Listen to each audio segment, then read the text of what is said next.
and welcome back to Charmed Rewind! Woo!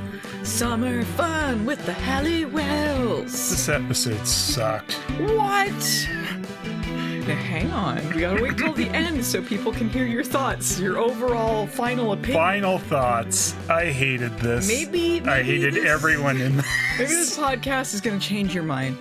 I think technically this was a Halloween episode. This Halloween. was because it was like October 25 or something when it aired, and they had the creepy house, and I think they were maybe stretching a little bit. We got Robert Englund, like that covers it. It's a horseshit plot, but we got Robert Englund in the spooky house. I really think that was the idea. They're like, how do we kind of make a spooky thing, but it doesn't have to be Halloween specific, and I think that was what they came up with.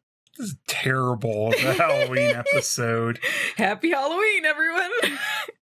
We're going to talk about Season 4, Episode 5, Size Matters. This was the one that tied in the previous poll. We did that one from Season 2, and now we're doing this one. People love them equally, so... I think an alternate title was Plot Doesn't Matter. Yeah, there's some gaping holes in the plot of this one. Jeez.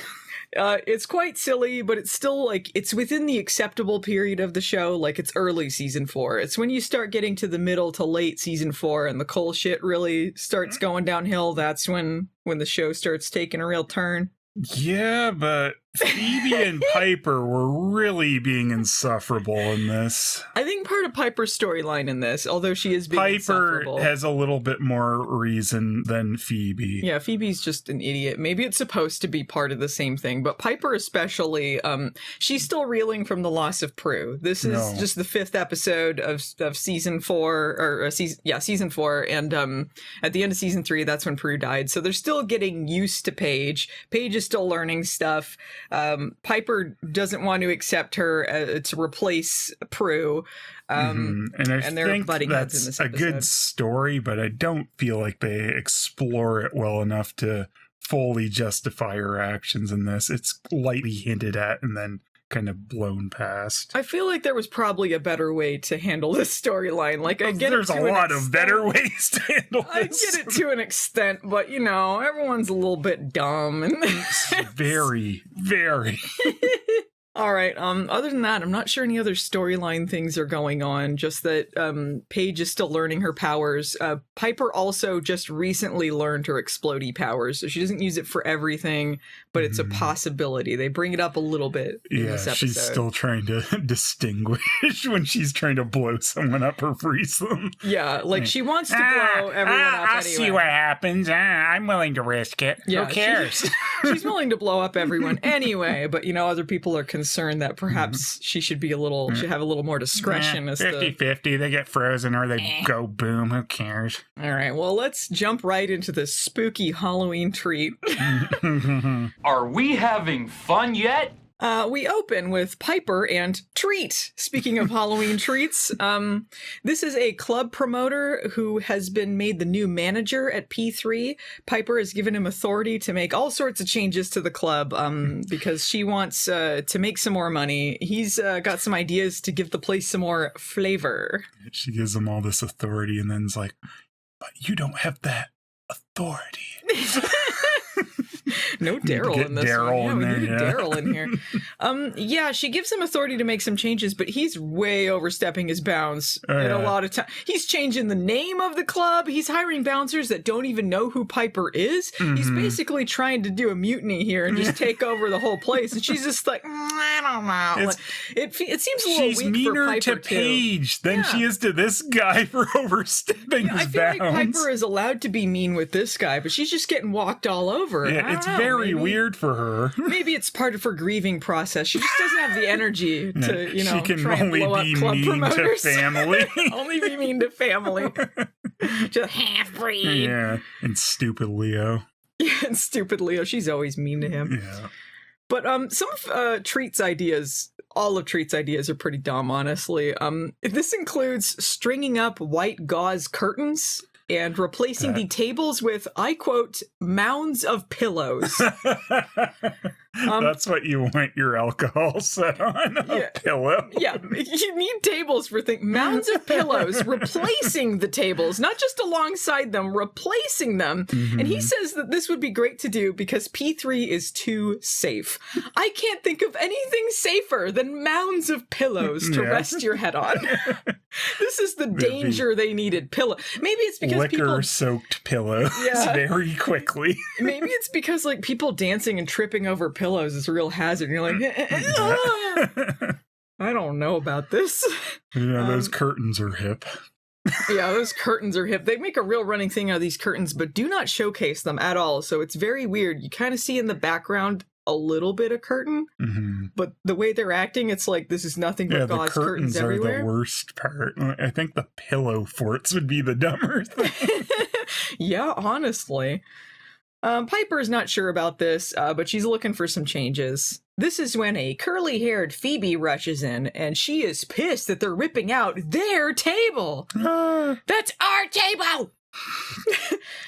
She has no idea who Treat is. This seems weird considering she is one of the owners. Mm-hmm. She should have some say in this, but this is not brought up in this episode. She's just upset that like Piper's making like life changes during this grieving process. It's like part of the plot of this one's like Phoebe looking for a job again. Why doesn't she help work on their stupid club? I don't know. Maybe it's to get extra income that isn't Piper giving income to her, and maybe they need more. But they need help clearly around the club. That is their main source of income. If she contributed to that, that would be something she's immediately doing rather than running around trying to play murder all the time. Yeah, it is weird that, like, Phoebe, I don't recall her ever working at the club. Yeah. I don't recall Prue working there either. Maybe they help out sometimes. I can't recall any instances, but it must have happened where they're like, pick up a box or something, you know, but... Prue at least had a real job most of the time, I guess. She did. They bring this up. She was making $200,000 a year as a photographer for a magazine. Excuse me? I don't think so.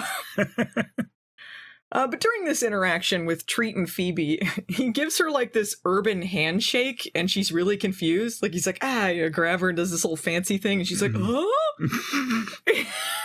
See her hands go up for the blow up motion. Well, it was Phoebe that he did, but Piper Phoebe. Probably in the background. Yeah. I can do it. This is when Phoebe pissily takes Piper aside. Why didn't you tell me about this? But again, this is not about her being an owner. It's because they agreed that they weren't going to make any major life changes so soon after losing Prue. I guess it's like when you're going through grief, when you've had a lot of trauma, don't do any major things that you're going to regret later. Mm-hmm. Which includes hiring a club promoter, apparently. Don't hire a club promoter while you're grieving. Common saying. Yeah, and then Piper is like, man, this is barely a change compared to all the other major changes in our life. Cue Paige coming in. Yeah, she spits on her. Paige is wearing a purple turtleneck with this useless belt over it that's looped into nothing. It's holding up nothing. She looks like a lost member of the Wiggles. Some strange stuff going on here. I feel like they gave everyone long sleeves for the like thing later when they have to wear the clay makeup, so there's less makeup on their skin. Sure, it makes sense. Yeah, but she's got this really weird turtleneck through this whole episode. So after she's arrived, Piper continues this conversation, and she's explaining that P3 is struggling. Apparently this club she didn't want to open and just thought it was a safe bet. Mm-hmm. In that last episode we covered, she's like, this is a safe financial bet, so I'm going to do this instead of a restaurant. Oh no, it's struggling. Actually, it sucks. It was a huge risk. It was a huge mistake. And she's like, well, we're a one-income family now because stupid, lazy Phoebe doesn't have a job, and Prue's sweet photographer money, which she mentions was $200,000 a year, isn't coming in. And Phoebe is like, well, maybe I can get a job. Piper's like, yeah, you're going to get $200,000 a year. If you can't do that, you might as well stay unemployed. No income's good unless it's $200,000 a year. Picky. Piper's like, well, I would rather that you focus on demons and stuff. Don't bother with all this other stuff. But there's no way that Phoebe's not going to ignore innocence. She insists she needs to get a job. They bicker for a while. They're completely ignoring Paige. Paige is trying to get a word in about something that she found. She's like, I found something. Hey guys, I found something. When she finally gets a word in, she says she found something magic related. She saw a creepy house. Wow, good stuff. Piper and Phoebe cannot roll their eyes far enough into the back of their heads once they hear this. Oh, you think you've had a problem? We have enough problems! Get out of here! I do feel at this stage, her going like, oh, saw a creepy house, maybe seems like a little bit of a nothing burger, but I do she's saying she's getting a feeling about it, and they will not listen. Yeah, but it's like it is kind of a tenuous thread, but the way that they're acting, like they should at least humor it a little bit. Like they are acting like complete assholes about it. Sure, and she's they also know like, there's I don't weird think things that can happen. Oh, you get a strange feeling because you're tuned into the magical world, but just they will not, even think about it first. Yeah, they're being complete dismissive assholes here. But also, she doesn't sound like she has that much conviction about it, because she's like, oh, this really creepy house, and I got this feeling. But also, a cute guy named Finn lives there, and I was flirting with him at the grocery store. Why was Finn at the grocery store? When we find out stuff about him later, like, why does he need... I guess he's getting him for Robert Englund? That's true, he does need water.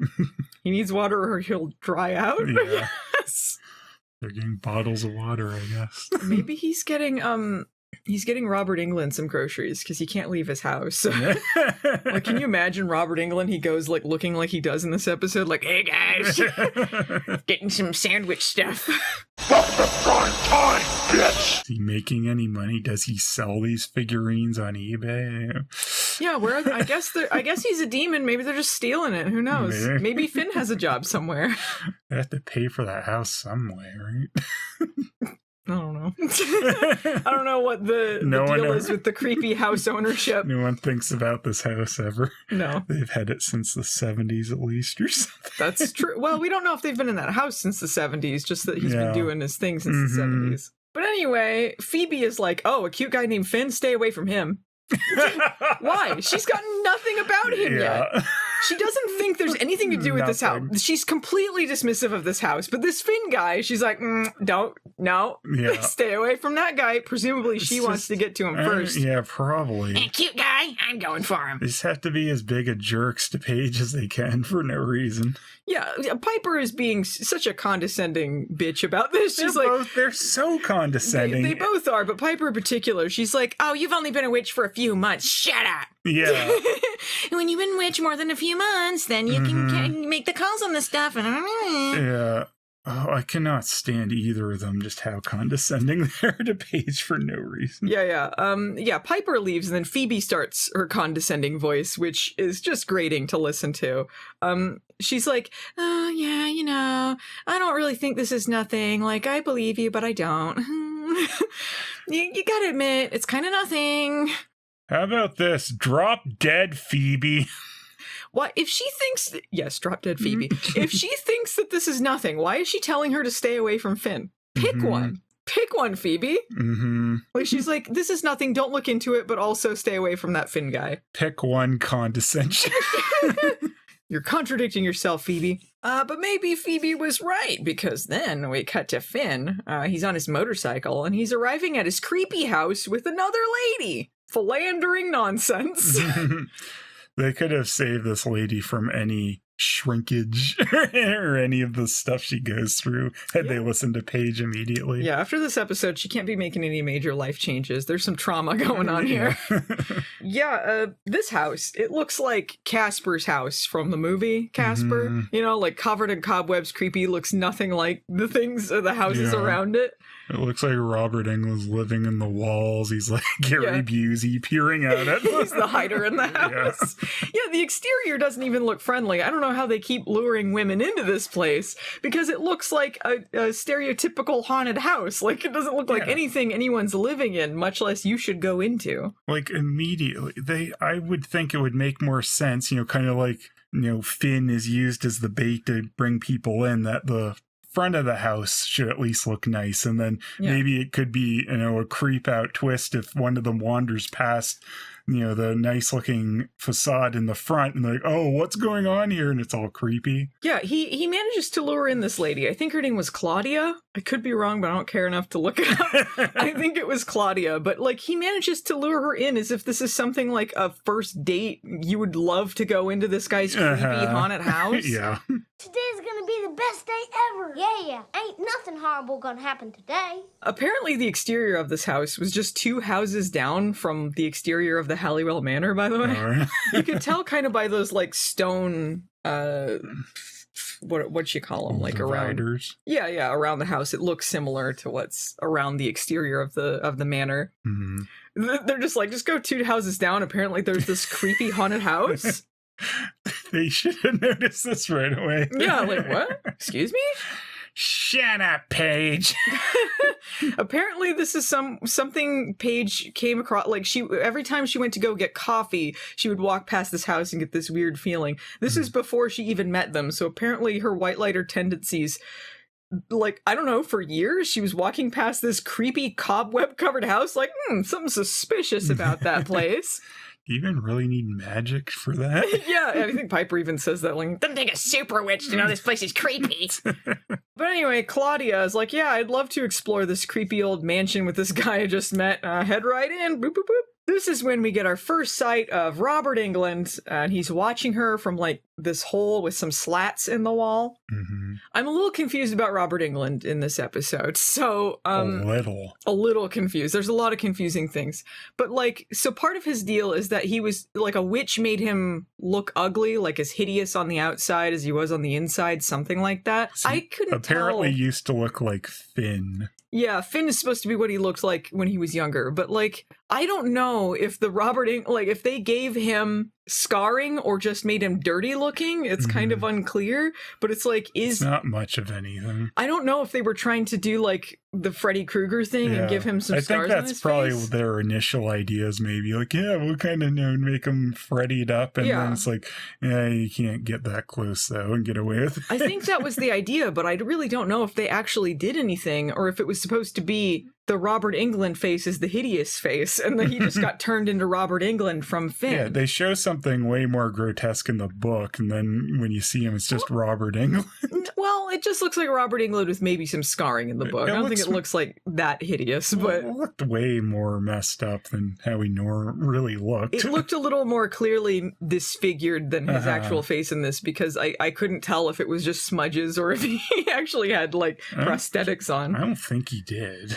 They just put smudges. Maybe they wanted to do something worse, and then Robert Englund's like, no. Yeah.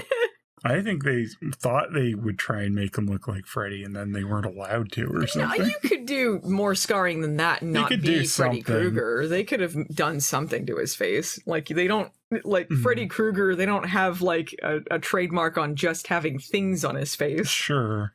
But I think they might have wanted to get too close, and like, you can't. And then like, let's do nothing. Let's do nothing. We've tried nothing and we're all out of ideas. Whatever. Anyway, he's watching from these slats in the wall, and some generic suspense music plays. They play the sting way too much. Yeah, they play this several times in this episode. But it's alongside some like better sounding music, so they really didn't need to add that sting in there because they had some nicer sounding stuff. But anyway, he pops out when Claudia's alone and then shoots her with this lightning beam. It's so silly. He looks like he's carrying like a sonic screwdriver, like an evil Doctor Who. This is like full on like 80s blue lightning effect. Like I kind of love it though. Like this shrinks her. I don't know if they show her being shrunk though. I think it's just at the camera and we hear her scream. Yeah, we don't. But that's what's going on till later. Yeah, we hear this like and then opening credits. And then we get these like close-ups of like Robert Englund, or it's supposed to be him. I'm not sure it's really his hands, but he's sculpting like a tiny statue, but specifically like he's focusing on one of its breasts for a while. I don't know why he's doing this, because apparently he's shrinking women down and just coating them in clay. So I'm not sure why he has to sculpt this and not just stick it on. The opposite of what he does. He doesn't really do that work. Yeah, he has like, I think they show just a blob of clay and then he sculpts it into a woman. But like, that's not what he does. He shrinks women and then coats them in clay and then puts them in a kiln and then bakes them into figurines. So yeah. What is he doing here? By the way, he gets nothing out of this. It's not like he steals their souls or gains any kind of power. He gets figurines. Yeah, that's his goal. There's no further reveal as to why he does this other than he likes doing it. Yeah. I was waiting for some kind of explanation for what the point was, and it doesn't come. He loves clay and figurines, I guess. I don't know. That's so much a Charmed, isn't it? Just waiting for a point that never comes. Again, back to this, he's sculpting this tiny statue, right? We fade to the finished statue, which is painted, which is supposed to be a shrunk woman that he sculpted over, and yet it wasn't, because he sculpted a lady out of just a block of clay. But then we hear that same scream that they used for Claudia, and I thought it was supposed to be Claudia, even though she had different colored hair and a different outfit, so I was like, oh, I guess they didn't really do a good job with continuity there. But I think this is actually a different woman.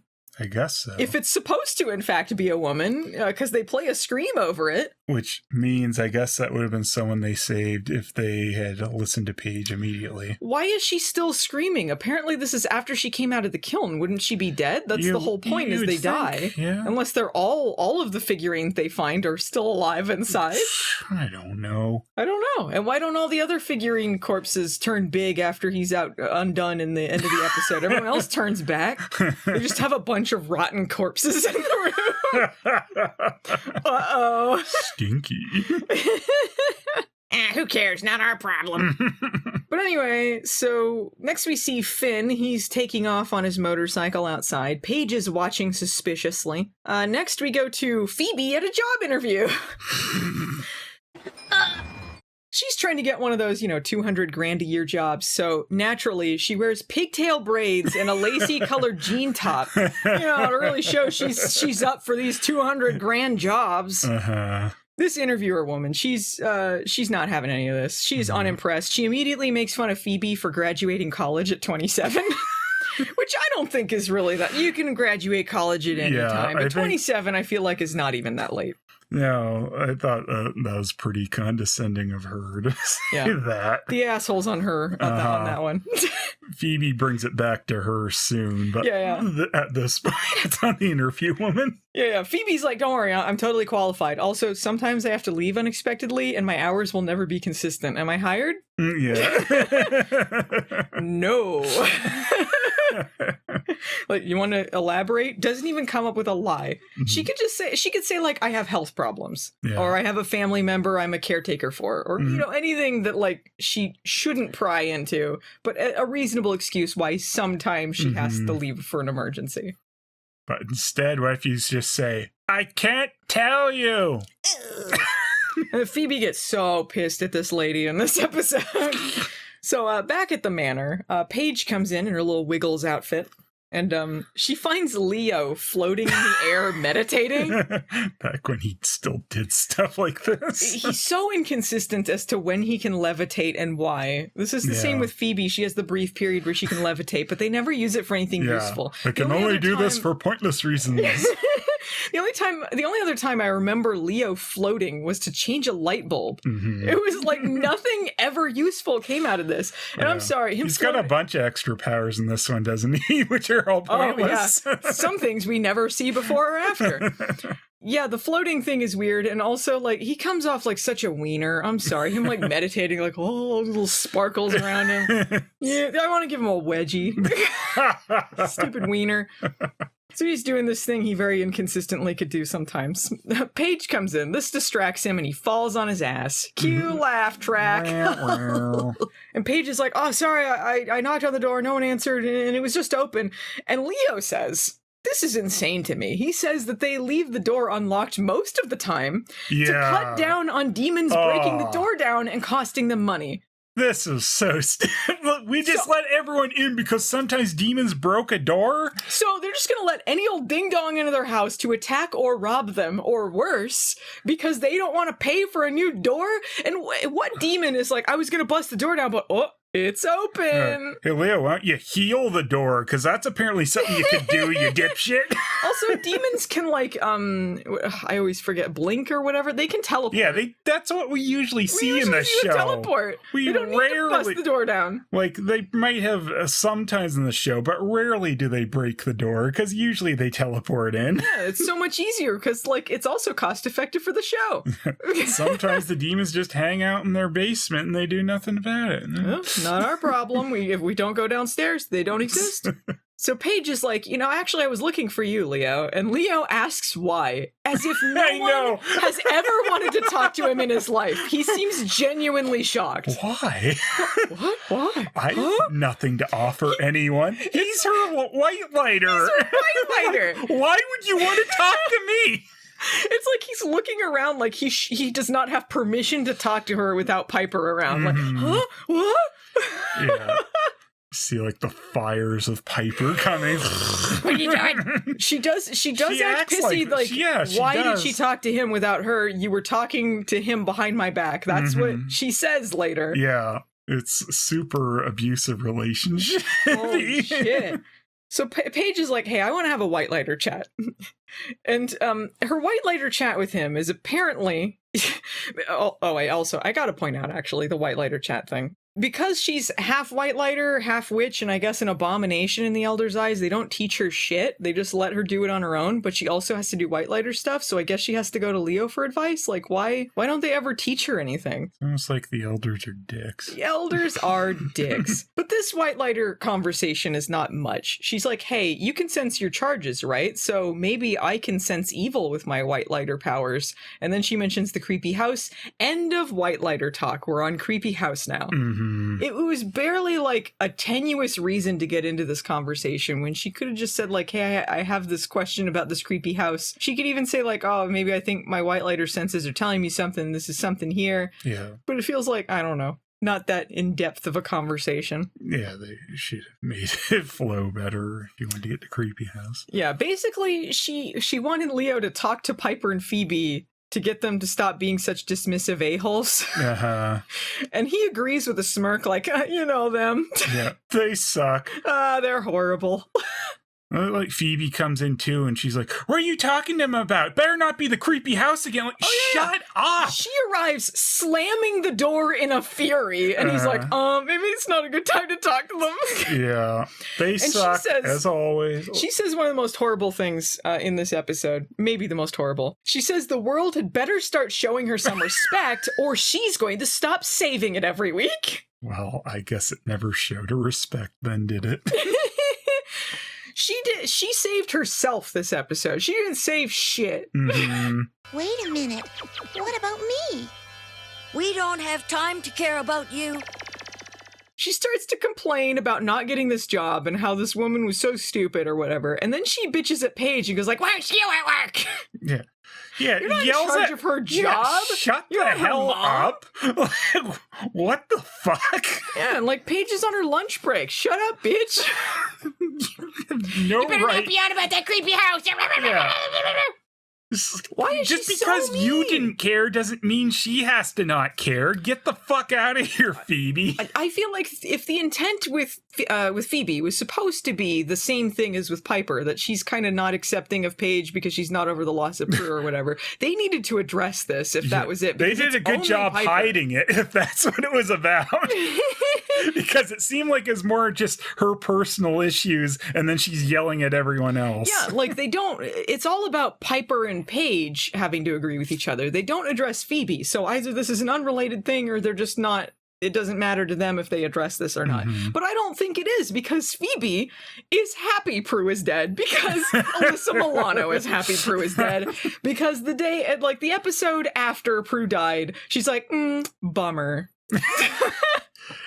It's probably not the best way to write it for the character, though. No, it's not good, but you can feel the real feelings in this storyline for sure. And the fact like Phoebe is talking about Piper, not making changes because of her trauma or whatever. And it's like, are we not addressing that Phoebe should also be traumatized that her sister died?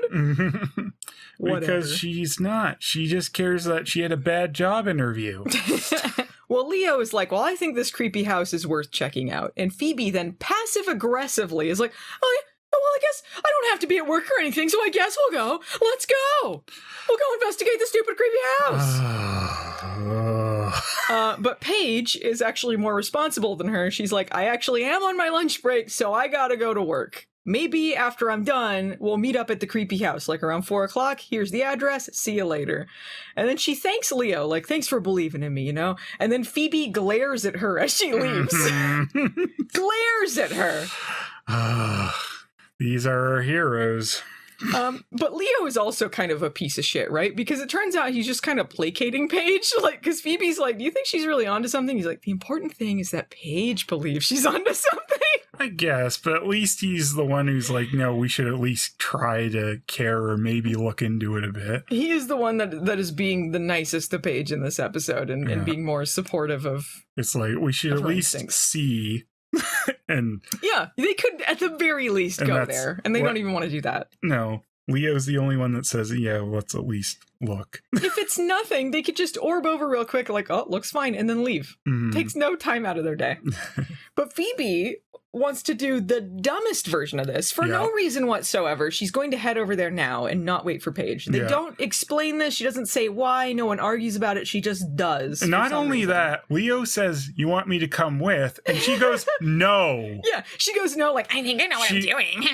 Well, she wants to play martyr is what she's doing. Like, oh, everything comes on Phoebe. No, don't you come. I have to do it all by myself, Leo. And you saw what happened when Piper comes in there later with Leo. Robert Englund does not come out. He just stays hidden in the wall. Yeah. So if she had went in there with Leo at this point, she wouldn't have gotten shrunk. Yeah. Yeah, she's so condescending about it. There's no reason for her to not wait for Paige. Maybe she's just being impatient and doesn't, she's like, I'm just going to prove there's nothing here, whatever. But, like, I don't know why she does this. She's an idiot. She wants to feel like, oh, everyone should think poor Phoebe. I'm going to go do it on my own. Well, speaking of dumb stuff, at P3, Treat has decided P3 is not going to be called P3 anymore. It's going to be the Spot. It's going to be called Treats, Trick or Treats. Trick or Treat, motherfucker. Trick or treat, motherfucker. It's going to be called... Happy Halloween. Stupid show. Trick or Treat, motherfucker. The best Halloween movie. Yeah. Tyra Banks comes in like, hey. I'm surprised they didn't have her. Why are you shrinking me? Freddy! Freddy! It really is you, Freddy, isn't it? I'm surprised I'm a figurine now. Life smiles. I'm surprised they never had her. I'm surprised they never had her on Charmed. They had Janice Dickinson once, but not Tyra Banks. This just seems like synergy, you know? It just seems like she'd want that. Yeah. But they didn't. So, Phoebe is like, I'm going to head over there now. Blah, blah, blah. The P3. Right, we were talking about P3. Trick or Treat. That's which I lost track on my notes where we were at. I went back to where we were. Yeah, okay, the Spot. He's like, it's going to be called the Spot now. We're going to serve nothing but 7-Up. It's fine. That's what the kids are into these days. Are into 7-Up. No alcohol will be served. No alcohol will be served. I think he's overreaching his authority here. I don't think you can rename the club if you were just a manager, and certainly you would need to consult the owner about it before you start doing any of this. I'm gonna get Spot to come in himself and Fido Dido. The whole dilemma with this seems to be that he is making the club too hip. This is what they're acting like. He has made it too hip, because when we see the club, it is full of people dancing. It is filled to the max. They have Dave Navarro there. It is a resounding success. But their argument is that it's so hip that it's not hip, because 5 minutes from now it won't be hip anymore, because I used to have it, but then I don't know what it was anymore. That thing's more hip than old granny curtains. Pillows on the floor. Yeah, I don't really understand this. He changed the name, added some pillows and some gauze, and he's changed the entire thing. I do like that he points out that people thought P3 was a parking garage. Yeah. So people don't know what that is. But yeah, he makes this really hip, and like, the solution to the problem is it won't be Sarcasm quotes hip. Yeah. The solution to it's too hip and it won't be hip 5 minutes from now is you continue with current trends. Mm-hmm. That's how you keep your club going instead of being like, we will have no trends and no one will like it, but it will be consistent. Yeah. Even though they have tons of big bands, it's not like it's that different anyway. Yeah, they get big name bands. Oh yeah, no one would come to your poor stupid club. Stupid Liz Fair, lowly Liz Fair.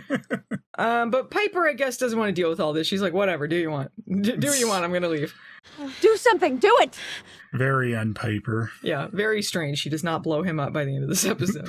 So at the creepy house, Phoebe has gone by herself because she's an impatient dipshit. The door opens by itself. I don't know why it does. It's not like Robert Englund or Finn or either of them really had these powers before just to make the door open by itself, but it does.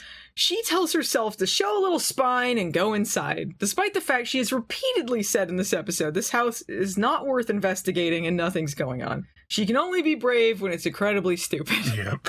So she goes inside. She picks up the finished little statue woman that may or may not be alive.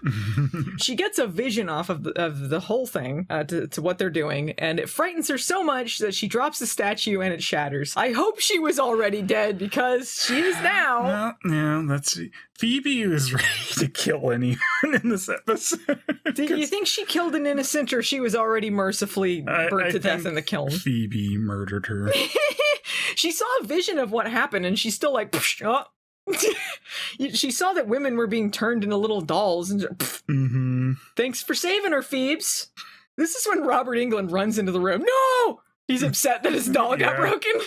And then he grabs his little lightning beam and then shrinks Phoebe down. I didn't see you playing with your little dolls again. Oh! So yeah, she's shrunk down. She's now like a couple inches tall and runs as far as the green screen will take her. This is really dumb too. Like, why does he shrink them and then just like, oh no, where'd they go? Like, he didn't expect her to run. You should have like a little thing to catch them immediately. Like, oh, I shrunk them. Oh no, they moved. He has a little Smurf net. Yeah. Where's Margoyle to kill to eat the Smurfs? He's really a Gargamel type character, isn't he? Maybe that's what he gets out of this. He bakes them up and then he opens it up carefully, takes the little baked person out, eats them, and then glues it back together. And then he has a little figurine and a little snack. So Phoebe goes and hides behind a chair leg. She tries calling to Leo, but I guess he can't hear little people? I don't know. Yeah. He says later in the episode that her signal or whatever that when he locates his charges went to the tiniest blip. But it's still a blip. Can he not follow that? Yeah. I don't know. And he knows where she went, too, because he knows she went to the house and asked, he's like, hey, you want me to come along? No. So he knows where she is. They act like when they're shrunk, their magic shrinks too, or something strange. Like, it doesn't. Oh yeah, their tiny magic. Their tiny magic can't move things. Like they really struggle to orb things or whatever. It's like, oh yeah, sure, okay. Well, the orb struggle has to do with Paige being inexperienced. Sure. But I don't know if it's also supposed to be because she's small or whatever. But... No, the blow-up struggle or the freeze struggle was because of tiny magic. The other thing was just because of inexperience or something. Maybe, yeah. Doesn't make a lot of sense. So Robert Englund, he does like kind of a comedy dive to the ground. He's trying to grab Phoebe, but tiny Phoebe uses her levitation to leap over his fist. Apparently she can levitate a lot more than just a few inches off the ground uselessly like she usually does because she's so light she can fly. That's what she says. She's so light she can fly. So apparently she's like a bird that's too fat ass to move too far. Like she's like a penguin. She can't really get the lift with her useless levitation powers that rarely ever do anything useful. So anyway, Robert Englund's like, I got an idea. Vacuum. He grabs a vacuum and then Phoebe says, "Aw, this sucks."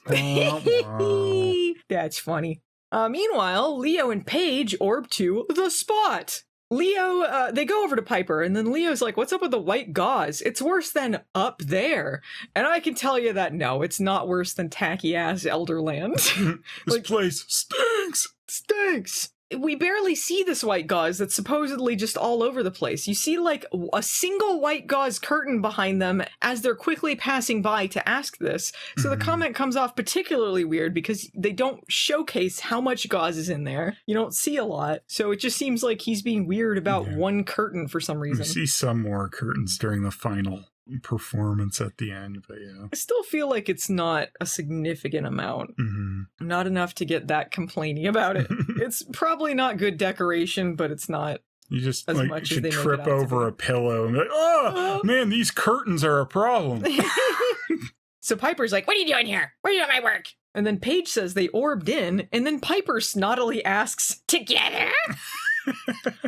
I think she's making some sort of snide comment about how Paige can't orb on her own very well, because she mentions later in the episode she's never orbed of her own free will. I think maybe she's like, sneezed and orbed or something like that, because she's still learning her powers. But like Piper's just being snotty about it because she's not experienced. Good old Piper. So Paige explains they were worried about Phoebe since she never met them at the creepy house. I guess Leo didn't explain to her that Phoebe went on her own, like he knew. Yeah. And then Piper bitches at her because we decided not to investigate the creepy house. Oh, shut We decided. We decided. No, you yelled at her. She did not decide anything. She's so horrible. And then she complains that Paige went behind her back and asked Leo about it. You can't talk to anyone. Once Piper's decided you're not allowed to talk to anyone, you're not allowed to think anymore. Piper's decided for everyone. What the hell? And Leo even points out, he's like, I'm Paige's white lighter too. Because she's a white lighter who needs a white lighter. And he's like, so she's allowed to ask me stuff. She can't heal herself. Yeah. Except signs. But yeah, he's like, she's allowed to ask me stuff, okay? He's like, I'm her white lighter.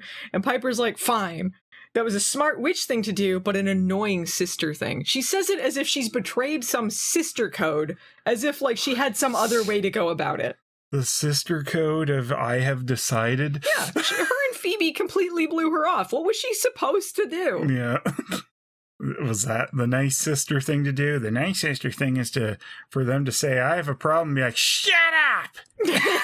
Yeah, how do you even go about, like, here's the nice sister thing to do? Meanwhile, you're being the most horrible person ever to her. But Paige came in and said, like, I think we should bulldoze this club. I've decided. Yeah, the nice sister thing to do would be to bulldoze your club. So this is when Leo mentions that Phoebe's dropped to a tiny blip on his radar. So Paige is like, hey, I told you something was going on there. And then Piper says, hold the congratulations till we find Phoebe. Literally incapable of admitting she was wrong. Yeah. This is a problem caused by them. Piper and Phoebe. They're the only ones that cause this situation by both being stupid. They always act like it's someone else's fault. Yeah. Phoebe threw herself into this situation for no reason. And had they not both been dismissive, they would have gone in together and figured it out a lot easier. Yep. Could have saved more people probably, but oh well. I'm in need of a guilt remover spell. So as they're leaving, some of the guys who are working at the club drop the neon P3 sign. This will become important later for an iconic moment in Charmed history. The moment that makes the most sense ever. So Piper is over it. She's like, P3 doesn't exist anymore. This is a really touching moment. She's over Prue's loss. P3 doesn't exist. Meanwhile, to accentuate this really heartbreaking moment, Phoebe is getting sucked up by a vacuum. Robert Englund's about to get her. She's like holding on to like the bottom of a couch and like her legs flying in the air. Yeah. But Robert Englund is interrupted by Finn as he comes in, and he is asking too many questions for his liking.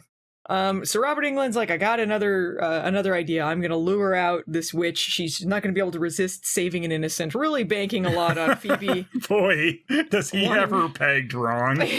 So he puts this Claudia on the mantle. She's unfinished. So she's covered in clay, but the clay is hardening and she's not been put in the kiln yet. So she can move a little, but not much. In close-up, she's the woman. She's just a woman in makeup and not like a little statue figure. She asks Phoebe to help her. Boy, is she fucked.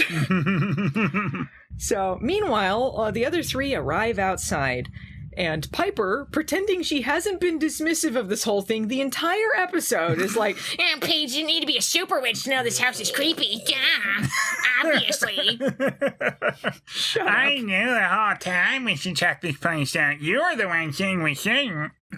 So Piper's like, all right, so we'll knock on the door and then I'll freeze them real quick. And Leo's like, you can't always control your explodey powers now, so you might blow up an innocent. Maybe we shouldn't do that. So she's like, well, how about you orb then? And he's like, well, if we're wrong, then we risk exposure. We need to do something dumber, I think. Meanwhile, they're orbing out in the middle of the fucking club, just hiding out behind a couch, but oh well. The whole time Paige is trying to talk to and they're ignoring her. Yep, just like earlier in the episode. And then Paige is like, no, how about I go in and I lure Finn out? This somehow is less risky than these other things. Yeah. But because it's Paige's idea, Piper bitches that Leo is siding with her. You're siding with her now? I do like him going like, there's no sides, and yes. So Piper reluctantly agrees, but continues to order everyone around like this was her plan the whole time. Mm-hmm. And she's like, all right, but you're not going to go inside. You're going to take Finn to the spot. You go there into a public place. And Paige takes out a lollipop to seduce him. Remember when that was her thing for like 2 episodes? It's a good thing it wasn't a jawbreaker, I guess. There was only like one other episode she did this in, and that was like, I don't know, one of the first 4 of the season where she switches bodies with Phoebe, but they didn't know the character yet, which is a good time to do a body swap. Yeah. So they're just like, I don't know, Paige likes lollipops, I guess. I didn't remember they did a follow-up to that, so hey, now it's consistent. You're like, after she leaves, Piper's complaining about her again, and Leo says, well, she's got that Halliwell hearing. She looks like she's going to blow him up just then. So, meanwhile, tiny Phoebe, once again putting her levitating to use. She flies onto the mantle to hang out with Statue Chick. This is the most use she ever gets out of this levitating, I feel, is in this tiny episode. This is when she explains that because she's smaller, she can kind of fly higher now. Cue the Puma Man music. So she asks Claudia if she can talk, and I guess now she can't. So I guess in between the time when she said help me and now it dried so she couldn't talk. Mm-hmm. This is supposed to be uncooked clay. Yeah. So it's like it dries a little bit, but like until you put it in the kiln, it's not that hard. Mm-hmm. I like though Phoebe doesn't really know exactly what's happened here, and her idea to free her is like close your eyes, kick. Yeah, like what if she shattered her? Oh my god, that would be hilarious. But she shatters the clay, which also doesn't make any sense because until they're baked, it's not that hard. Yeah. But it shatters like it's like glass or something. Yeah. I don't get to. Yeah, it completely comes off clean on her, which is weird because later when Paige orbs out of this clay, she's still sort of covered. Yeah, they still have some on them that hadn't quite dried in the middle, I think, is the idea. Mm-hmm. But like, yeah, I guess when Paige does it, she should have just orbed out of all of the clay instead of having pieces on her, but... Yeah, I think that would have been more clean than what Phoebe did, but it seemed like that was cleaner. It's just uncooked clay. It's just going to be wet. Like, her foot should just have been, like, stuck into it. Like, this should not have worked. That would have been great. She just gets her foot, like, stuck above her head and stuck in her. Like, ah! This is your fault somehow. Why didn't you tell me? You said, too, I don't understand why they have, like, this little bunch of clay at the bottom of them when he does them up in the clay. Yeah, they have these little, like, volcanoes of clay around them that go over their hands. Just like screw up the sculpt, right? Yeah, like, I don't understand why he does that other than I think they didn't know how to do the effect. Mm-hmm. I think they didn't know what to shatter or how to do that, so they just had these little tents so, like, when Paige orbs out, they could just collapse that because they didn't want to do, like, a full statue of a person. Uh-huh.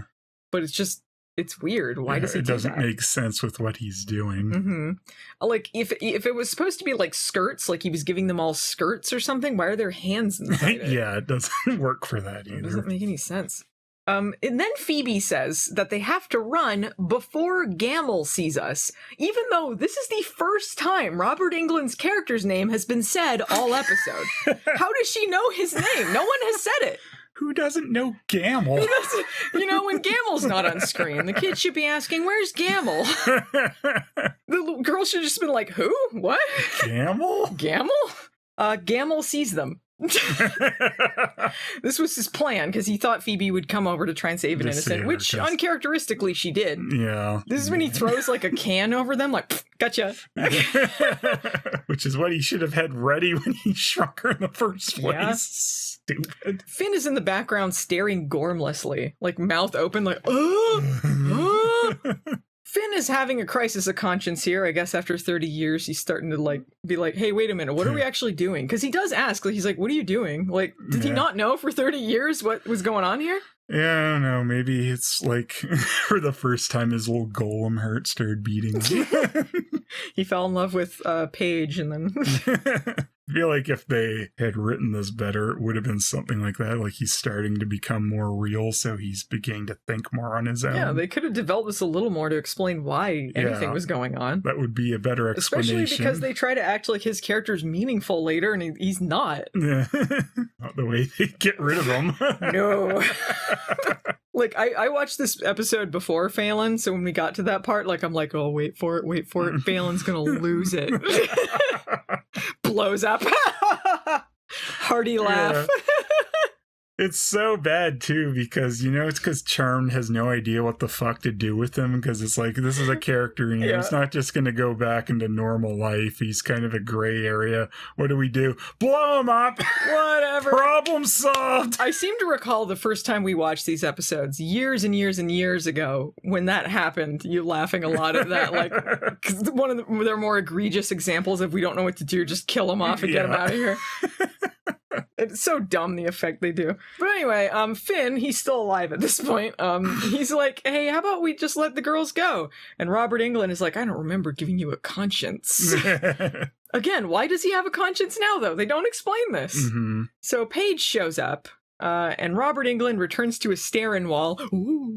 Turns into Flying Ryan. Ooh. Behind the wall. Finn is trying to get her to come inside at first, and we have these hilarious like dual shots of like Piper is in the car and she's like, don't do it, and then Robert Englund is like, do it. And both deliveries are equally villainous. It's like no matter where she goes, she loses. I think we know Piper's the more evil one. Hey, how you doing? Good to be evil. So Paige is about to go in because she feels like she's kind of cornered. She doesn't know what to do. But then Finn changes his mind and says that they should go out. So they leave. That's the whole point. Why was Paige going to go in? Didn't even seem like she's trying that hard to say, like, hey, let's go out instead. She could have. She could have easily come up with an excuse. She should have said that. She doesn't really try. She just seems like, yeah, I guess if he says come in, I'll do it. Yeah, I don't know. Maybe they just wanted to show that Finn was really, turning around and it wasn't just a show. Mm-hmm. I don't know.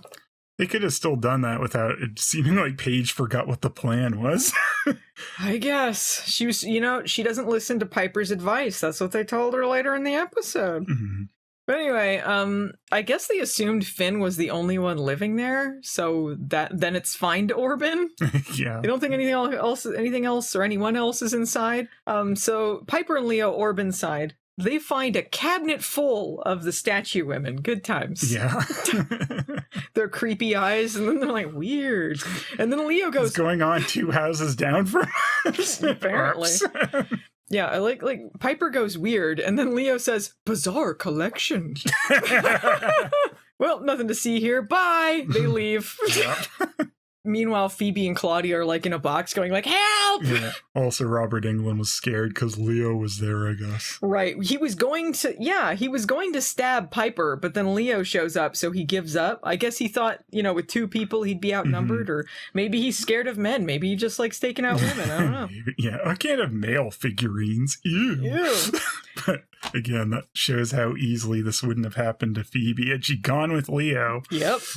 So Robert Englund, he was skulking around this whole time. He pieces together from their conversation that they're the charmed ones, and he must simply add them to his collection. Ooh! What a great collection. He gets, again, this is the only thing he wants, is just little figurines with people toys. Inside them, I guess. That's it. There's no magical properties to this. It's not like he gets their souls. It's not like he gets sustenance. It's just...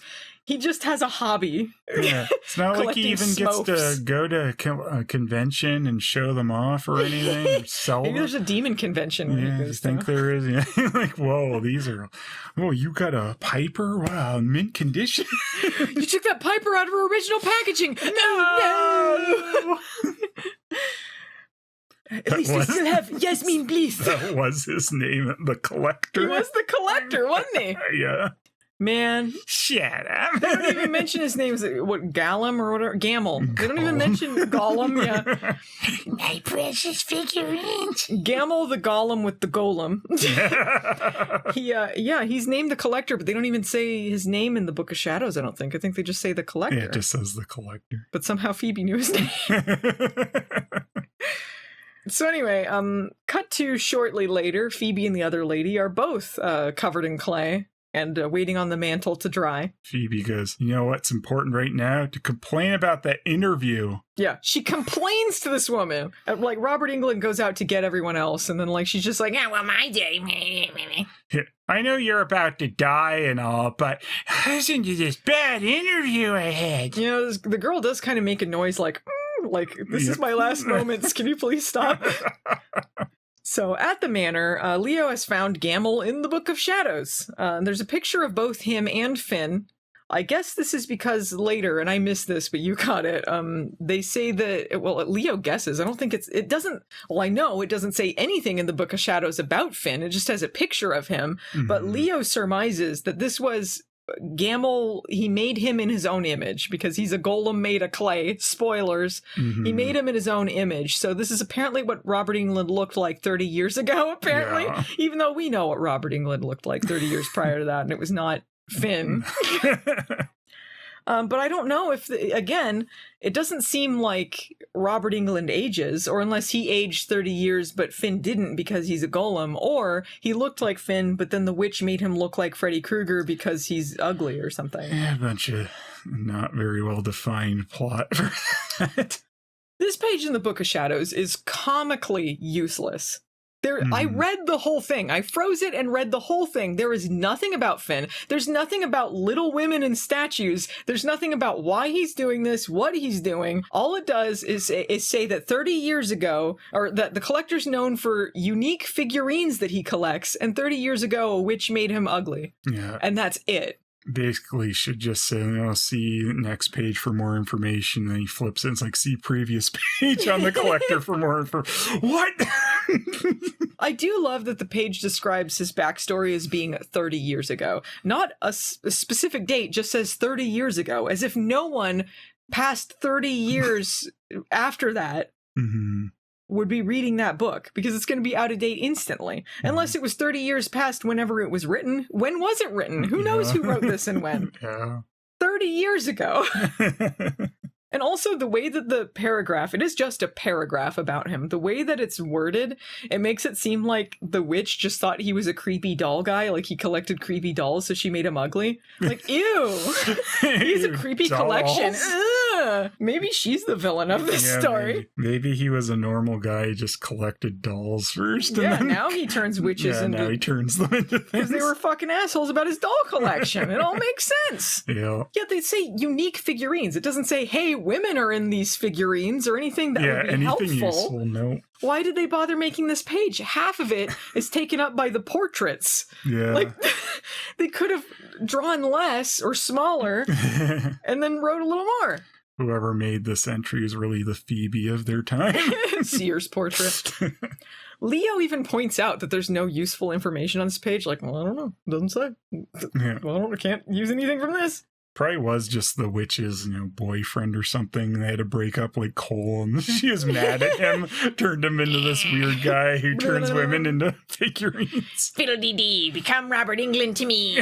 Then they have this weird moment too, where it's just like, why does he collect the figurines? And I think maybe this is supposed to be their somewhat justification of why he does this. But Piper's like, well, I have an aunt who collects this stuff, and people who collect figurines often have trouble dealing with real people, so they make figurines their friends. Is that their favorite aunt? Their favorite aunt, that they got killed. She must have been the one. They didn't care about her.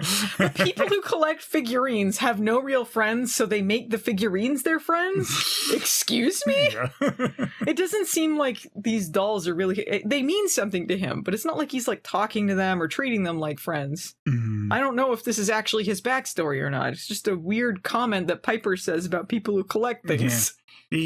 Anyone who collects these things are fucking weirdos. Anyway, buy the Charmed One figures.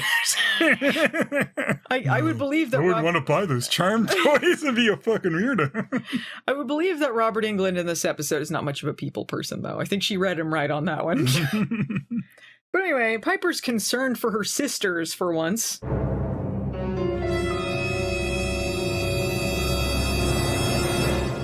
And then Leo's like, well, Paige will be fine. She's in a public place. Even though they just theorized that Finn was Gamill under a spell, they haven't gotten to the Golem thing yet. So they think it's Gamill, just like he made himself look like Finn. Right. But they're like, oh, she's fine. She's out on a date with the guy that we're looking for. Never do anything in public. Yeah, as if there's never been any attacks. No. P3 or anything. So Paige, meanwhile, is being an idiot and has taken Finn to her place. Mm. Apparently it was too loud at the club, and that's why she left. It sucks now. And it sucks. She says later, it sucks now. She didn't want to be at a club that sucks and is loud, so takes him to her apartment. Yeah. What an idiot. Luckily, he turns out to be the murderer. Yeah, he turns out to be a good guy, but she could easily have just been killed there. Yeah. She's like, hey, what about your house? And then he folds like a house of cards, immediately like, oh, I didn't know anything about it. Yeah.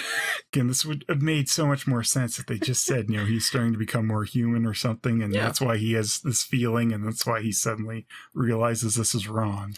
Yeah, but they got to do the most bizarre thing, because this scene gets real fucking weird.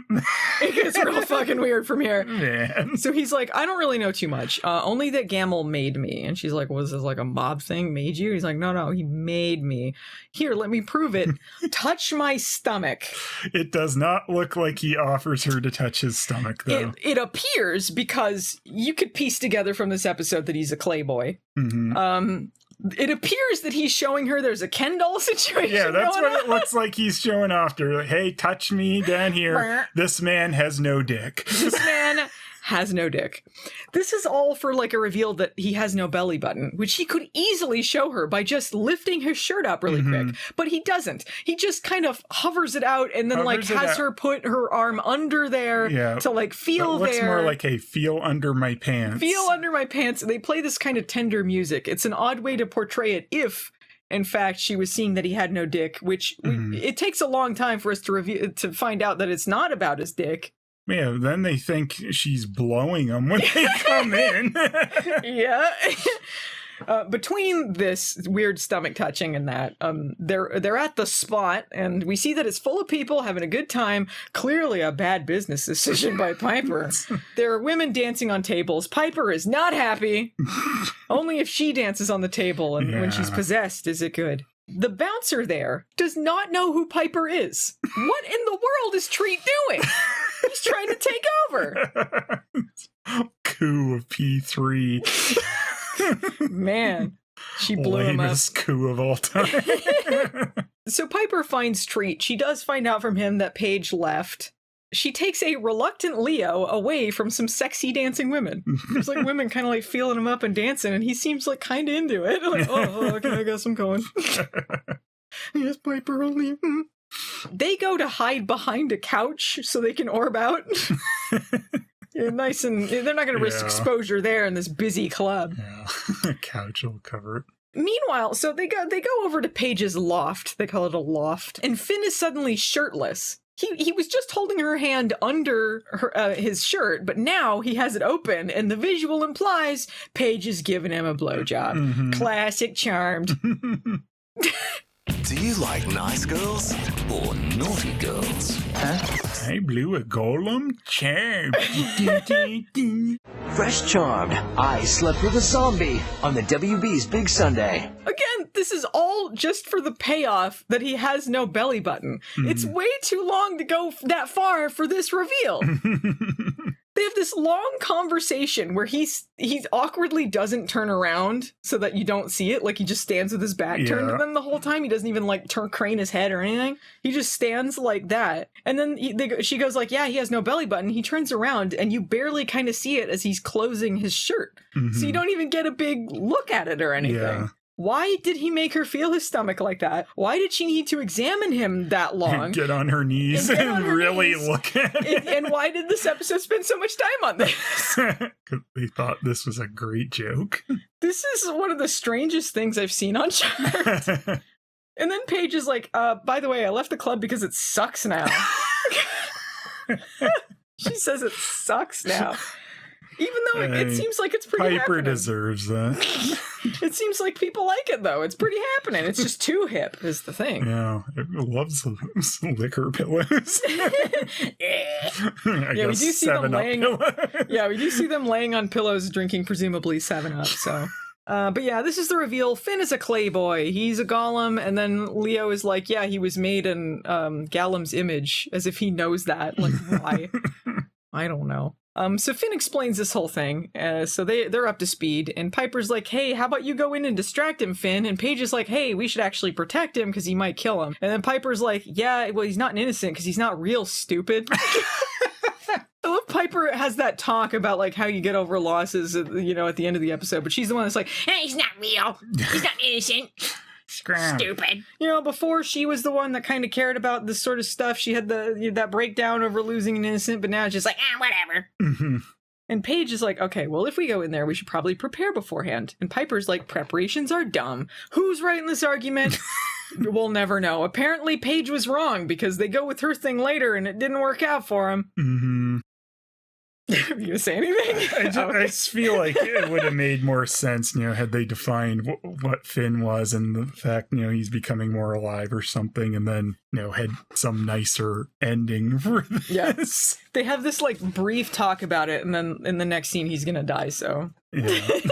You know, like, the fact he would be sort of like a new life, I think would have tied into the fact, you know, Piper's dealing with Prue's death and all that. Yeah. It could have meant something, and instead they decided it should be stupid and meaningless. She could have been the one that wanted to save him because she didn't want to lose any more people. They could have had, like, if they wanted, they have these things in so tenuously, they don't use them very well. Yeah. It's like, oh no, everything is just an excuse for someone to be mean to someone else. Yeah, that's basically how Charmed goes. Like, what's the meanest option we could choose? So Leo is sick of this fighting going on between Piper and Paige, and he's like, you got to work this out.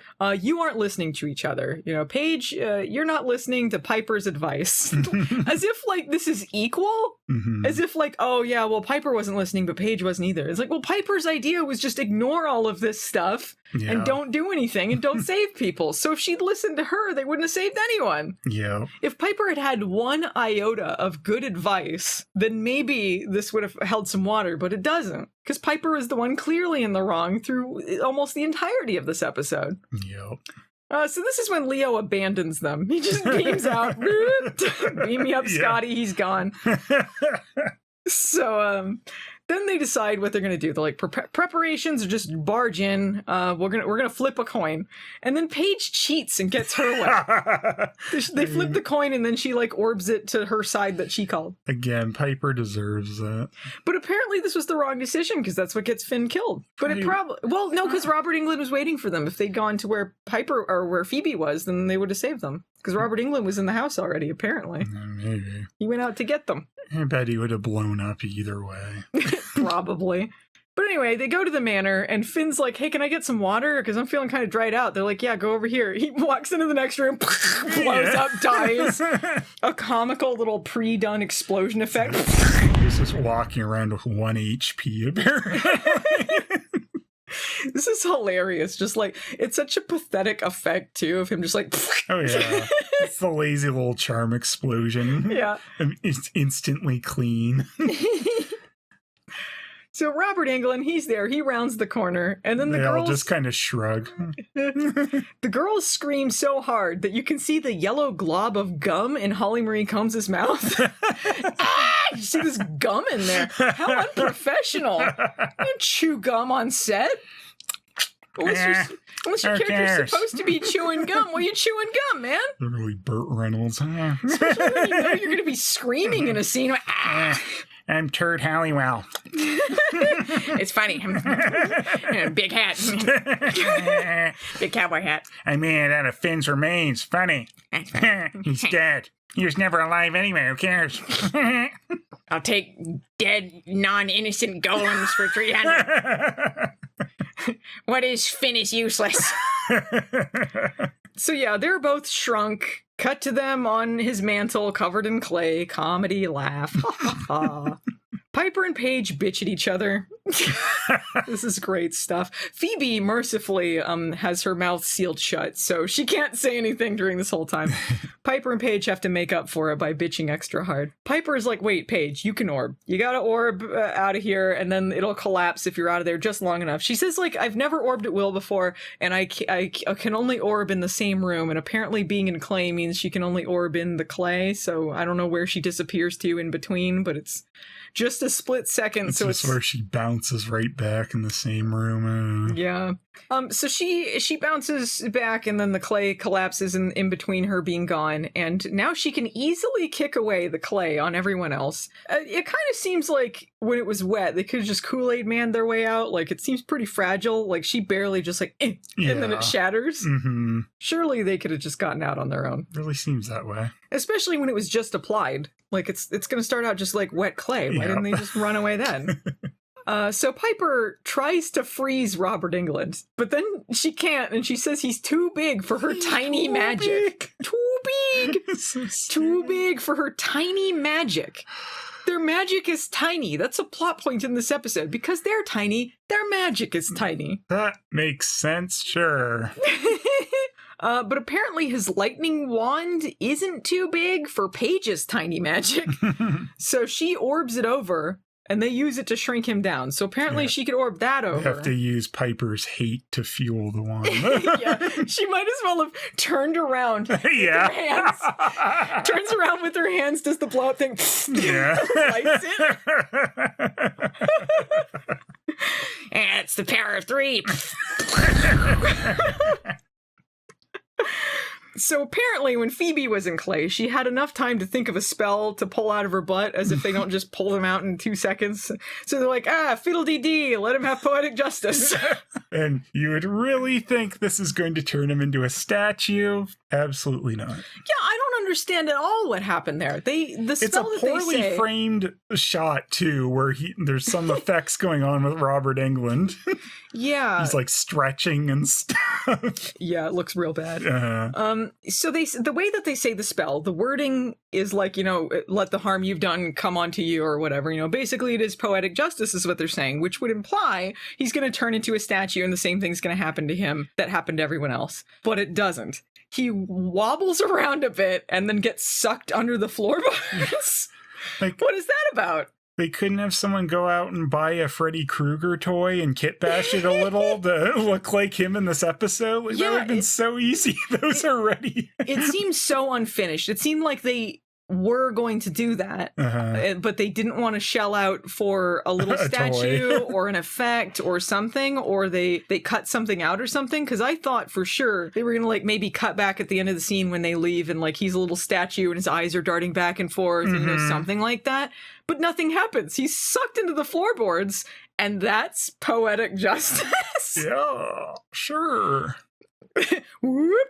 The day is saved. That was exactly the same as what he did to everyone else. Excuse me? Is he still alive just under the floorboards? What's going on there?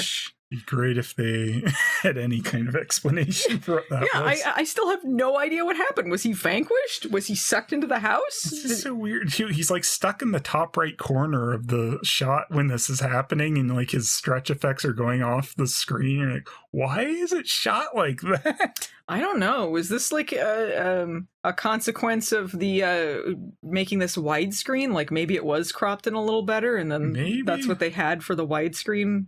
I guess could have been. Still, I imagine it wouldn't have been framed even good in full screen. But no, but maybe it looked a little less weird without all the space next to him. Yeah, it would have been a little better. So luckily, them sucking him into the floorboards nonsensically made them big again. Makes it easy. Yeah. Why did it make them big again? I don't know. Because it wasn't powers directly connected with him. It was his wand. Yeah. Well, I don't know. It's not like the wand was destroyed. Yeah, they could have used the wand, but I don't know. Whatever. They're big. That would have made more sense. I'm going to spend time on that. Like, hit the reverse switch on there. They don't even show Claudia turning back big again. They just show her figurine and kind of make a little effect on it. And then later, like, she pops up like, hey, I'm big again. Yeah. They did save her. They saved an innocent. I was really surprised. Save Finn, but, they canceled each other out with it, I guess. They got one. They got one. They got one. I got one. Unless you count all of the other women that were made into figurines and may or may not be dead. Yeah.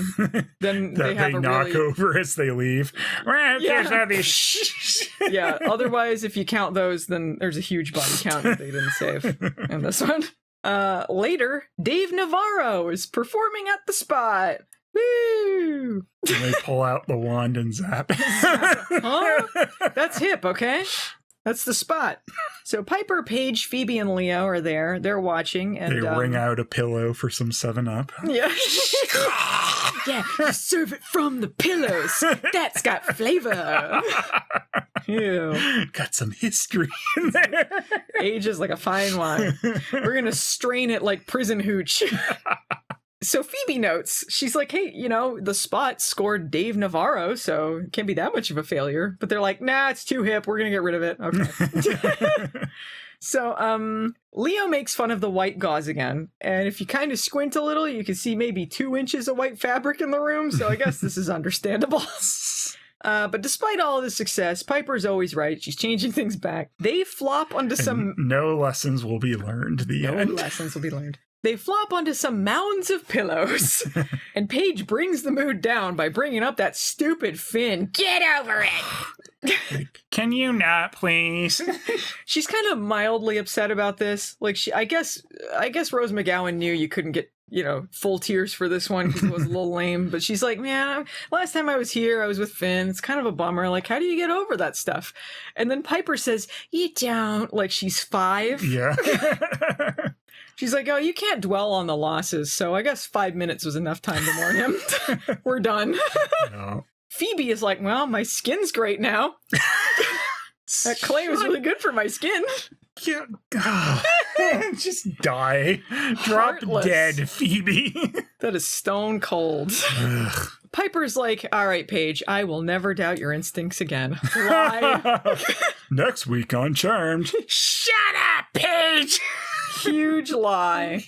But before this episode ends, we got to have one of the most iconic scenes in all of Charmed. They head out into the alley. And then Leo finds their neon sign for the P3 one and then heals it. He heals the sign. He goes blah, blah, blah, and then it reforms and lights. Yeah, it's not even powers plugged it with in his anything. butt. He powers it with his butt. He's like, hey, Piper, can I get some help here? Yeah, plug this in. Plug this in for me. I'll plug it into your butt. He heals a neon sign. This is one of the dumbest things I have ever fucking seen on Charmed. Well, what do you know? It's not every day you see the stupidest thing you've ever seen. There is an episode where there's a guy who turns into an owl, and Leo can't heal him. He can't heal an owl. He can't heal an owl. But he can heal him as a human, but not an owl. Himself. He can't heal himself, but he can heal a neon sign. What are we doing, Charmed? All for what? This payoff? Like, I guess P3 is back. Yeah. I guess Piper's over it. I guess we solved the problem Piper caused by hiring that guy. And then they pan over to another neon sign and it's Robert Englund's face. And then they're like, oh, that was the poetic justice. Oh. They smash it and they credits. Get what happened before. They smash it with their feet and then it goes to the gentle guitar music credits. And but that is the end of the episode. He heals a fucking sign. He heals a fucking sign. Phelan, I know you didn't really say much about it, but what's your final thoughts on this episode? Did you like it? Utter garbage. It's really bad, especially for this point in the show, because season 4, especially earlier on, isn't as bad as it gets. But Ugh. This is a really dumb plot, and just Phoebe and Piper were so annoying. Flames on the side of my face. Hated it. Did you hate the episode? I hated it. Really? Yeah. There was nothing, not even Robert Englund hamming it up? It's funny, but it's really dumb. It's not season 8 dumb to me. No, but it's a very bad plot.